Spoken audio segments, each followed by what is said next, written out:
Can I get a oh yeah? iOS 8, it's here. What's new? We're going to check it out. We're going to look into the widgets.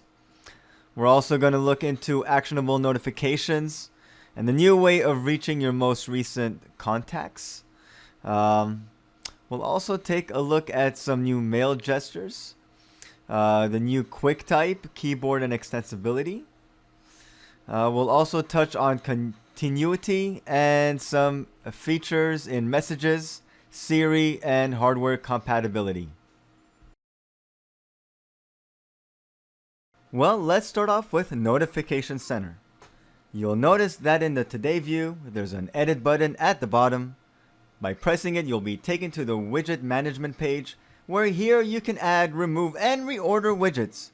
Once iOS 8 is officially released this fall, app developers will be allowed to make additional widgets which can be downloadable from the App Store.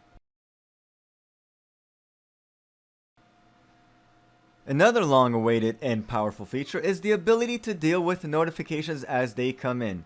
Each app will be able to create its own custom actions that can be performed by swiping down on a notification.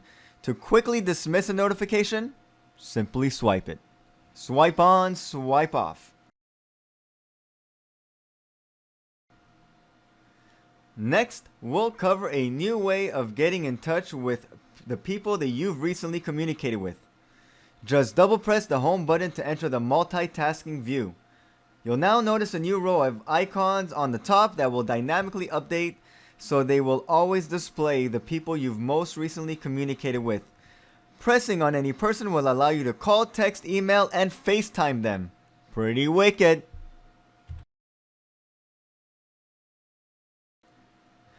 The iOS 8 also brings some improvements to mail. You can now swipe right to left to delete a message or left to right to mark it as read or unread.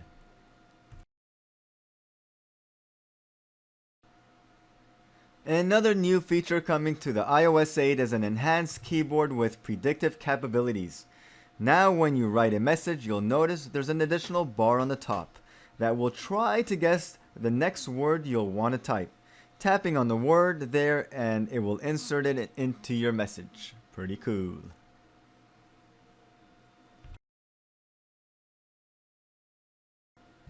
Speaking of enhanced keyboards, iOS 8 also brings a feature called Extensibility, which will allow developers to create a software that integrates deep with the operating system, just like third-party keyboards do. When iOS 8 launches this fall, expect to find many keyboards in the App Store.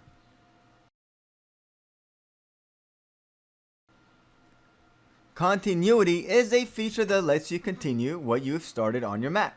So for example, if you were shopping online on your Mac and need to go, you can pick up your phone and you'll notice a small icon on the bottom left-hand side of the lock screen. Swiping this icon will allow you to continue in the respective app right where you left on your Mac.